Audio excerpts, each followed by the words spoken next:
You are invited to a special Mass this Friday, January 20th, a special Mass in honor of life, and it will be at St. Maria Goretti at 8 a.m.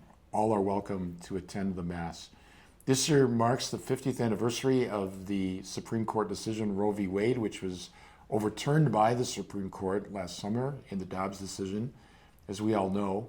And that decision put the abortion question back to the states. So we have states where abortion is essentially illegal, and clearly other states where it still sadly is legal. We continue that struggle for life. We continue to support both the woman and the child.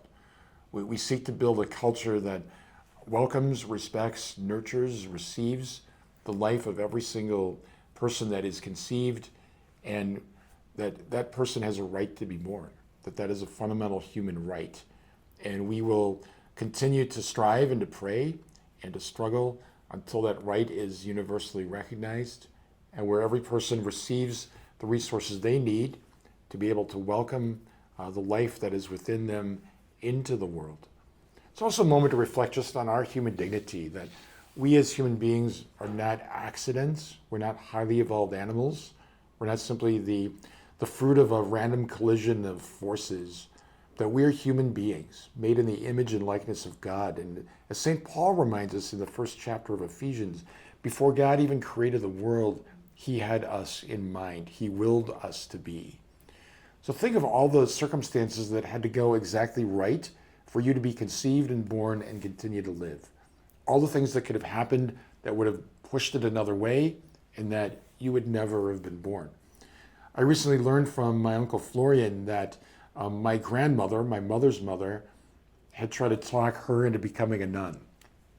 And of course she didn't. That wasn't her vocation. And I'm glad it wasn't, because I wouldn't be here if it had been.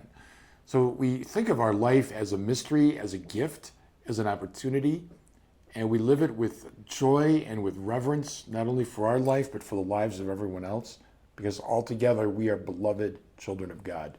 That's what we celebrate, and we fight against abortion because it is a threat to that life. But every no is really a negation of something that's a negation of life. And so two negations make a positive.